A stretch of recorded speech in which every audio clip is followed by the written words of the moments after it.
Hi friends, இன்றைக்கி breakfast idli, sambar, carrot beans போட்ட tiffin sambar, அப்புறம் பருப்பு வடை நல்லா முறுமுறுன்னு இருக்குது.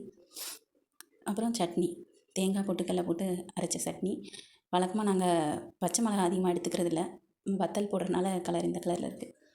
மதியத்துக்கு லஞ்சு அப்பளம், பால் பாயாசம். அது என்னென்னா குங்குமம் பூ போட்டதுனால அந்த கலரில் இருக்குது. ஜவ்வரிசி சேமியா போட்டு பால் பாயாசம். யாருக்கெல்லாம் பால் பாயாசம் பிடிக்கும்னு மறக்காமல் கமெண்ட்டில் சொல்லுங்கள். அப்புறம் உளுந்த வடை, காலையில் வச்ச பருப்பு வடை இருந்தது, அது 2. அப்புறம் சுட சுட சாதம், முருங்கைக்காய் வெங்காயம்லாம் போட்டு முருங்கைக்காய் சாம்பார். இன்றைக்கி ட்ரெடிஷ்னலாக நம்ம சாம்பார், ரசம், தயிர் இப்படி தான் சாப்பிடுவோம். இன்றைக்கி அந்த மாதிரி தான் சாப்பாடு.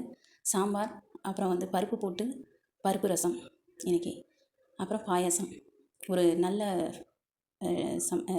லஞ்ச் இன்றைக்கி. வடை பாயாசத்தோட விருந்துன்னு சொல்லுவாங்களா, அந்த மாதிரி. பருப்பு ரசம், கடைசியாக தயிர். அவ்வளோதான் ஃப்ரெண்ட்ஸ். இன்னொரு ரெசிபியில் சந்திக்கிறேன்.